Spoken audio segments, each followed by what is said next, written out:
Selamat siang Bu Lina, Rayu SPD. Selamat siang Pak Dos. Bagaimana kabarnya pada siang hari ini? Alhamdulillah baik sehat. Gimana kabarnya Pak Dos juga? Baik juga. Berarti kita bisa lanjutkan aktivitas kita ya? Baik Pak, bisa. Di mana kita minggu yang lalu telah berjanji untuk melakukan coaching pada siang hari ini. Siap ya? Siap insya Allah Pak. Oke, ini tujuan apa coaching ini kita lakukan supaya kita satu pemahaman dulu ketika nanti saya melakukan observasi di kelas ya, ketika ini mengajar nanti saya mengamati biar kita klop dulu antara kita apa yang mau saya amati nanti. Oke, nanti kira-kira di kelas itu misalnya materi apa yang dibawakan ibu nanti dan apa sih kira-kira tujuan pembelajaran yang dicapai nantinya. Baik Pak, materi yang akan saya sampaikan ini adalah kelas 10 yaitu bersama eksponen. Tujuan pembelajaran yang akan dicapai di kelas adalah siswa mampu menyelesaikan masalah-masalah yang berkaitan dengan persamaan eksponen dengan baik. Jadi nanti fokusnya pada permasalahan-permasalahan kontekstual Pak dalam kehidupan sehari-hari yang dikaitkan dengan eksponen. Ini mungkin materi sangat menarik nanti nih. Ya, mudah-mudahan. Kalau kita buat secara kontekstual sehingga kita bakal langsung dengan kehidupan sehari-hari Bu ya. Iya betul Bapak. Mungkin nanti akan lebih menarik lagi kalau ibu menggunakan media-media yang sesuai dengan yang diinginkan buat misalnya kira-kira apa nanti media yang digunakan. Ya, dalam menyampaikan materi nanti saya menggunakan media satu, saya menggunakan Google Site Pak. Google Site itu di situ nanti di dalamnya ada video pembelajaran, memang bukan video pembelajaran untuk mandiri, tapi video pembelajaran saya ambilkan dari YouTube yang ada yang relevan dengan materi hari itu. Terus kita juga menggunakan di situ nanti ada PPT ya Pak ya, ada PPT juga yang berisi materi. Nanti kita juga menggunakan ada fitness, ada menggunakan Google Form dan prosesnya menggunakan Quizzes Pak. Wah, lengkap sekali. Ya. Mungkin juga ada juga nanti sudah disiapin LKPD-nya mungkin Bu ya. Oh iya, begitu juga LKPD-nya sudah siap untuk belajar mereka dan arahan-arahan untuk pembelajarannya. Jadi ini udah siap sekali nih. Mudah-mudahan dalam Bapak. mengajar. Terus selanjutnya saya ingin bertanya juga nih nanti saya amati. Kira-kira area pengembangan yang ingin dicapai itu nanti kira-kira apa yang mau dikembangkan di sini nanti?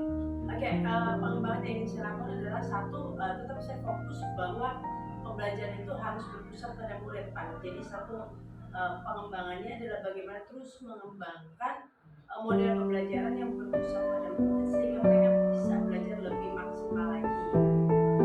Yang kedua saya ingin mengembangkan media pembelajaran Pak. Jadi medianya juga mungkin dilengkapi di Google Site itu harus lebih dilengkapi lagi seperti itu.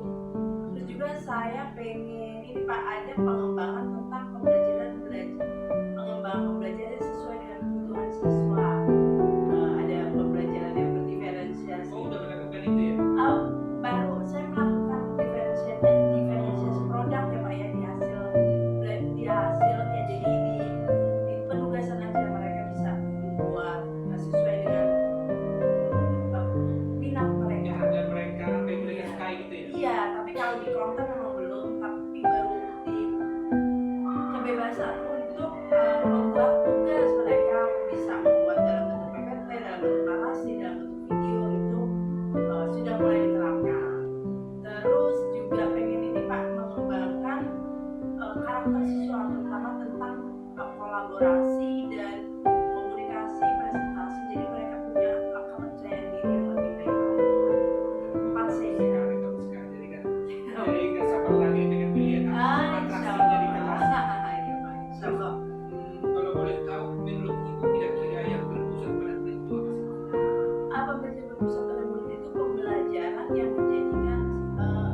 konvensional ketika guru melakukan ceramah dan hanya satu arah siswa mendengarkan, mencatat, dia belajar di situ sumber dari buku. Nah, kalau berpusat pada murid, dia yang lebih aktif.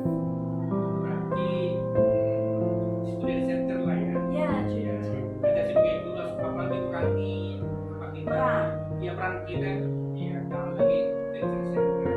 Betul, Pak. Terus saya dengar itu ada sudah banyak dilakukan seperti ice breaking. Iya. Oh iya, ice breaking Pak, sesekali kami lakukan di sana di tengah-tengah pelajaran sudah agak Apalagi siang seperti ini ya. sudah agak boring, sudah Iya. agak bosan ya anak-anaknya. Nah, di situ kita sediakan ice breaking. Ice breakingnya ya ice breaking sederhana aja. Kadang-kadang saya yang memimpin, kadang-kadang dari siswa Iya. juga ya. Atau kadang setelin lagu happy bersama sebentar ya, bagian dari ice breaking. Iya, bagus sekali saya dengar. Kira-kira itu strategi apa sih yang terapkan di dalam pembelajaran itu? Strateginya Berarti modelnya apa? iya. Metodenya apa gitu? Ya. Pak, di situ karena tadi saya ingin mengembangkan model pembelajaran yang berpusat pada murid, Iya, iya. juga ingin mengembangkan karakter kolaborasi dan komunikasi juga tadinya. Sekali ini. Nah, maka model pembelajaran yang menurut saya relevan dengan itu adalah PBL, PBL ya. Problem Based Learning, di mana nanti dalam pembelajaran PBL itu kan ada 6 sintak ya. Iya. Dari sintak-sintak itu di situ dari mulai siswa disajikan dengan masalah-masalah kontekstual dan kehidupan sehari-hari, nanti ada diskusi kelompok, siswa diorganisir, terus ada diskusi kelompok, ada pembimbingan oleh guru, ada presentasi kelompok.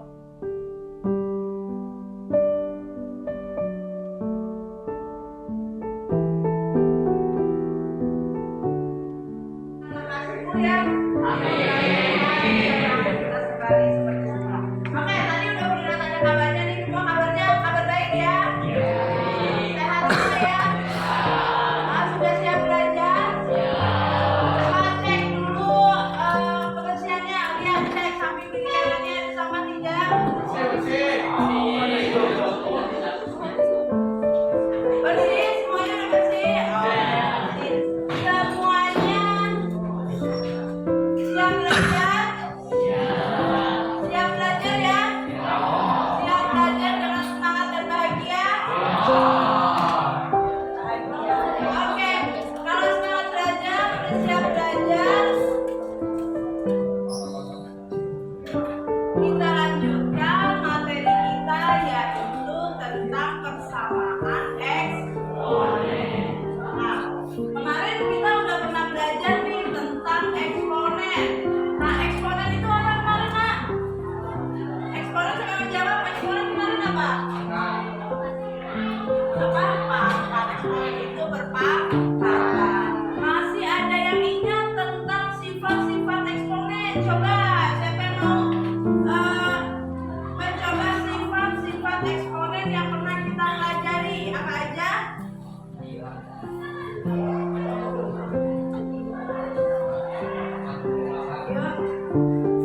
Sifat-sifat eksponen kan udah mencatat,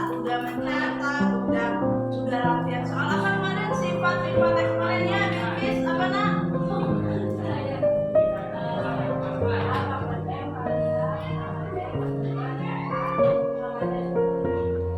Ulangi ya. Iya betul, saya diulangi.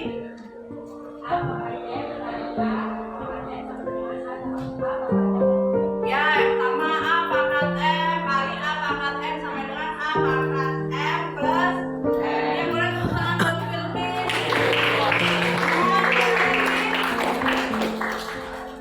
Sifat-sifat eksponen yang kita pelajari masih apa lagi?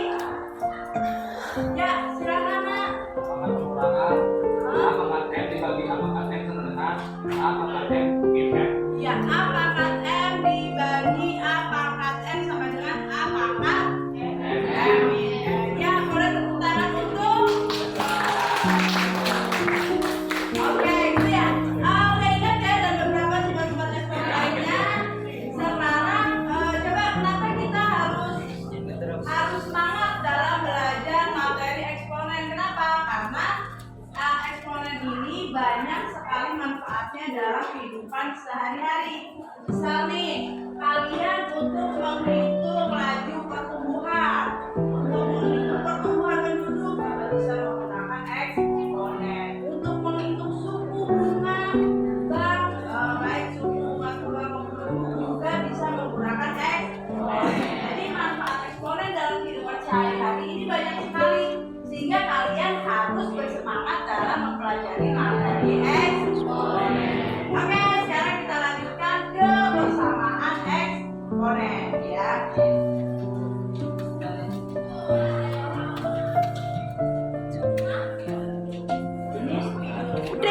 Belum.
Nih, gua sebutin namanya nih.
Sudah ya, diskusi kelompoknya tadi selama 20 menit kalian sudah berdiskusi kelompoknya.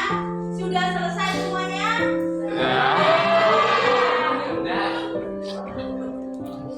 Sudah selesai semuanya? Sudah. Nah, oke.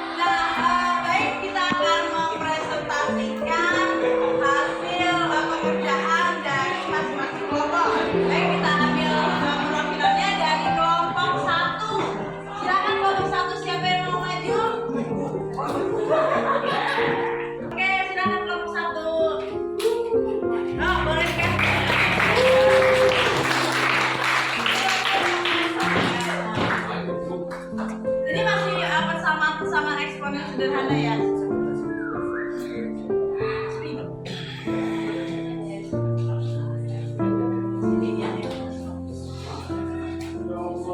Jadi di nomor 1 ada angka 3 pangkat 2x plus 5 sama dengan 1 per 27 pangkat x min 2. 1 per 27 ini diubah menjadi 1 per 3 pangkat 3, lalu dijadikan 3 pangkat min 3 karena naik ke atas. Lalu 3-nya bisa dicoret, jadi sisa pangkat min 3 dikali x min 2. Jika sudah sampai sini tinggal dialjabarkan sampai ketemu hasilnya. Dijelaskan lebih detail lagi. 2x plus berapa? 2x plus 5 sama dengan min 3 5. Oke, baik. Coba yang nomor 2. Yang nomor 2 di sini ada angka 2 pangkat 5x min 3 sama dengan 128. 128 ini kan 2 pangkat 7 ya. Jadi 128 ini diubah menjadi 2 pangkat 7. Lalu 2-nya bisa dicoret, menyisakan pangkatnya saja. Jadi 5x min 3 sama dengan 7. Min 3 pindah ke ruas kanan menjadi plus. Jadi 5x sama dengan 7 plus 3 yaitu 10. X sama dengan 10 per 5. Semua hasilnya X sama dengan 2. Oke, ada tanggapan dari yang disampaikan oleh Elsa? Bisa dipahami? Bisa. Jadi yang disampaikan Elsa ini cukup bisa dimengerti? Bisa. Bisa. Ada pertanyaan, Nak? Ya, jawabnya paham ya yang disampaikan Elsa ya? Oke, mari kita kasih aplaus untuk kelompok 1.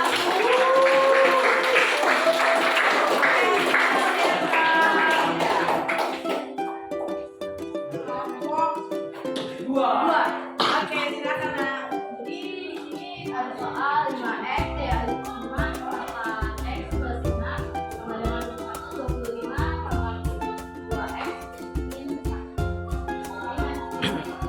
Di angka Pangkat ya. dari soal, jadi 25 itu sebenarnya pangkat 3. Jadi setelah di sini kita disuruh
Yuk, semua yuk.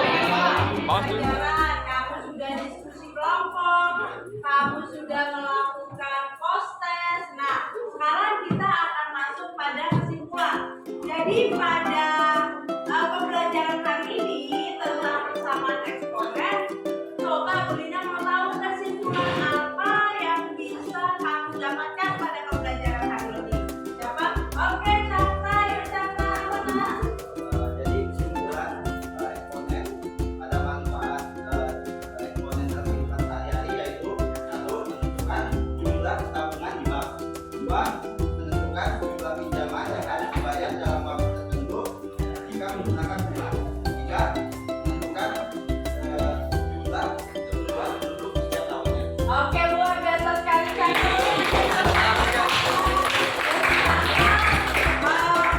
Bahwa dia mendapatkan sekolah manfaat saya belajar hari ini, saya jadi tahu nih eksponen itu manfaatnya banyak dalam kehidupan sehari-hari, terutama untuk suku bunga, untuk pertumbuhan, seperti itu ya.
saya berencana ingin melakukan perbincangan dengan Ibu Guru, Ibu Nina Rahayu, di mana kami setelah selesai melakukan observasi di kelas, di mana dia adalah guru matematika di SMA Negeri 13 Bekasi. Ibu Linda, SPD, mohon izin saya ingin melakukan coaching, di mana tadi kami telah melakukan pembelajaran di kelas dan saya melakukan observasi. Jadi saya ingin melakukan perbincangan selanjutnya bagaimana tentang yang didapatkan dari ketika melakukan pembelajaran di kelas. Mohon izin. Oke, terima kasih. Bu Lina, Ya baik, ada. setelah tadi kita selesai melakukan pembelajaran di kelas, mungkin sudah banyak yang dirasakan ya, tadi di kelas kira-kira apa sih yang ingin dicapai tadi dalam pembelajaran itu di kelas? Iya Pak, tadi kami kan belajar tentang materi eksponen ya Pak ya, tentang eksponen. Nah, memang sistem eksponen ini kan agak sedikit sulit karena basic materinya harus benar juga harus tahu perpakatan dan sebagainya. Nah, sebenarnya kendala saya Pak, masalah saya itu karena mereka punya asumsi bahwa matematika itu pelajaran yang dianggap sulit, dianggap momok bagi anak-anak. Jadi saya tuh pengen bagaimana anak-anak punya ilmu rasa tinggi, punya motivasi matematika yang tinggi, yang terjaga dari awal pelajaran sampai akhir. Nah ini kadang-kadang saya punya kendala. Jadi asumsi bahwa matematika dianggap pelajaran yang sulit, yang menakutkan, terus juga motivasi yang agak rendah pelajaran matematika. Ini kan dampaknya pada hasil belajar. Ya, kurang maksimal. Berarti Ibu juga berencana ingin membuktikan bahwa asumsi tadi itu tidak benar gitu ya. Jadi Iya. gimana? Karena kita kan dari awal sudah berasumsi, oh ini matematika sulit. Nah, bagaimana cara itu supaya asumsi itu benar? Iya, jadi bahwa asumsi tidak hanya di sekolah kita ya Pak ya, maksudnya Iya. dalam masyarakat secara umum kan juga matematika dianggap sulit. Nah, asumsi itu terlihat pada hasil belajar matematika yang memang tidak maksimal. Kadang-kadang dibanding dengan pelajaran lain, matematika itu lebih banyak yang remedial sebenarnya kalau dilihat ya dari hasil belajarnya. Nah, di situ juga saya berpikir gimana nih caranya supaya motivasi anak-anak tuh bisa lebih meningkat lah, setidaknya bisa motivasinya lebih baik lagi. Nah, saya sih berpikirnya mungkin harus saya sesuaikan, harus saya banyak memperbaiki, mungkin ya Pak ya, Iya. memperbaiki di model pembelajarannya, terus di pendekatan pembelajarannya, terus medianya, itu juga disesuaikan dengan anak sekarang, apalagi dengan kurikulum merdekanya. Jadi pengennya sih bisa explore lebih dalam lagi tentang model-model pembelajaran yang bisa mengaktifkan siswa di pembelajarannya untuk siswa. Cuma kalau misalkan saya menerapkan model pembelajaran untuk satu siswa nih seperti BPL, BPJL, gitu kan secara akademik, kendala saya adalah anak-anak ini basic materi, jadi kemampuan awalnya itu tidak maksimal. Jadi ketika mereka belajar harus explore sendiri itu kesulitan juga. Berarti kalau dari kira-kira ini kesulitan di prasyarat ya, prasyarat Iya, itu jadi belajar eksponen tapi ini kurang memahami materi prasyarat yang seperti ini. memahami materi pelajarannya kurang. Jadi ketika misalkan saya menerapkan PBL nih, problem aktivitas mereka kan harus tahu dasar-dasar. Nah ini kesulitan gitu Pak. Jadi pengennya sih memang karena lebih diaktifkan lagi dengan model-model pembelajaran yang sangat susah dan siswa dan media ya Pak ya, dibanding media yang lebih interaktif dan lebih menarik. Nah, ini media yang perlu berpikir terus mungkin model-modelnya itu lebih lagi yang lebih sesuai. Selain itu apa begitu yang bisa meningkatkan motivasi itu beasiswa lebih sekali ya. Ya model tadi media ini mungkin yang sesekali diselingi apa sih itu namanya, apa namanya kalau apa sih namanya? Boleh pakai pakai musik apa gitu. Apa sih kayak semacam games apa kalau Oke. selingan di intermezzo itu apa ya namanya ya? Ice breaking. Ice breaking. Kadang Iya. anak tuh tertarik banget Pak, misalkan udah agak loyo nih dan itu memang sering saya ajak untuk ice breaking sebentar, termotivasi lagi, semangat lagi. Tapi mereka keenakan ice breakingnya malah kadang-kadang, wah ini tuh seruan ice breaking, gua mau belajarnya. Waduh, Kalau saya tangkap tadi sebenarnya Om itu sudah punya itu ada speaking yang sudah ditempatkan mungkin atau disisipkan di masa pembelajaran. iya. Itu juga ya, mungkin. Terus kira-kira apa rencananya? Dalam waktu dekat? Cara ke depan nih Pak, saya tetap pengen pembelajaran untuk apa yang berpusat ke siswa. Saya pengen bisa menerapkan model-model pembelajaran itu bersama dengan baik, lebih intens lagi. Terus bagaimana mereka kolaborasi, komunikasi, untuk mengeksplor pengetahuan sendiri. Sama saya pengen membuat media yang